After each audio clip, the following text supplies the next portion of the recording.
सतनाम साहेब बंदगी सभी भक्त आत्माओं को, सभी साधु संत समाज को। आज हम आपको बतला रहे हैं मन को कैसे खुश करें, अर्थात मन कैसे खुश रहेगा। जी हाँ, इसके बारे में आपको अच्छी तरह से आज जानकारी दी जा रही है।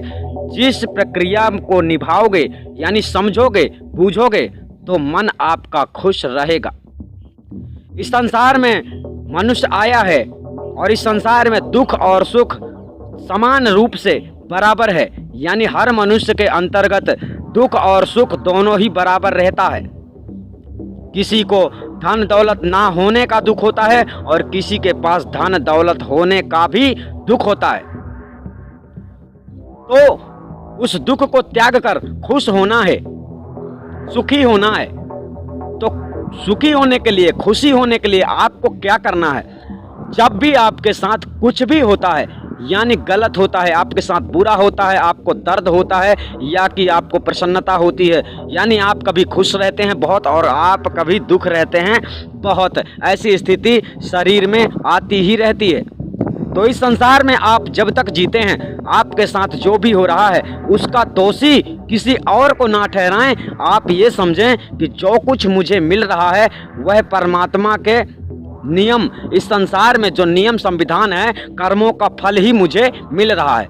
यानी आप जब अपनी ही गलती को स्वीकार कर लेते हो तब आप स्थित हो जाते हो, यानी आप शांत हो जाते हो। आप जब दूसरे की गलती मानते हो तब आपको अपनी गलती दिखाई नहीं देती है और आप दूसरे के ऊपर यानी दोष लगाने लगते हो कि तूने मेरा ऐसा कर दिया और तूने मेरा ऐसा कर दिया। इस संसार में कर्मों का लेखा अदले बदले सब कुछ चलता है। आपने ना जाने पिछले जन्म में किसके साथ क्या किया है, इसलिए आज इस जन्म में तुम्हारे साथ अगला आदमी बिना गुनाह के ही तुम्हारे साथ कुछ गलत कर रहा है और आपके समझ में यह बात नहीं आती है।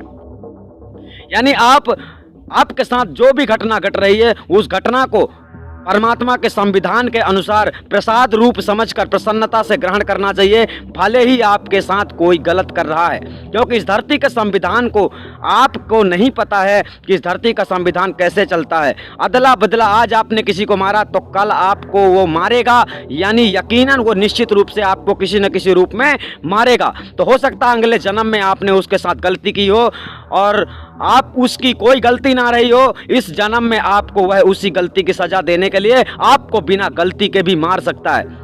यानी सबसे बड़ी बात है, मन को शांत करने के लिए आपको सतगुरु के चरणों में जाना चाहिए। यानी आप अगर आदि अनादि मुक्ति पंथ में जाते हैं तो आपके साथ क्या गुजरा है और क्या गुजर रही है, इस बात से अगर मन किसी प्रकार से दुख है यानी मन को शांति नहीं मिल रही है तो आपको हर सवाल के जवाब मिल सकते हैं, जिस जवाब से आप समझ पाओगे कि मेरे साथ ऐसे होने की वजह क्या है।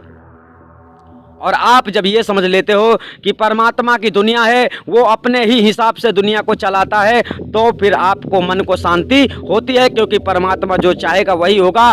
तुम बहुत कुछ चाहोगे लेकिन तुम्हारे चाहने से कुछ भी इस संसार में नहीं होगा। अर्थात अच्छे कर्म करो, सच्चे विचार करो तो मन आपका शांत रहेगा। शायद आपको अच्छी तरह से बात समझ में आ गई होगी कि मन को शांत कैसे रखा जाता है, मन को खुश कैसे रखा जाता है और मन को खुश करने के लिए आपको क्या करना पड़ता है, ये भी इसमें बता दिया गया है। तो और भाई लोग भी आप लोगों के जान जाएं, आपके रिश्तेदार सब लोग खुश रहें, इसलिए उनको भी वीडियो दिखा दो ताकि वो समझ जाएं हकीकत क्या है।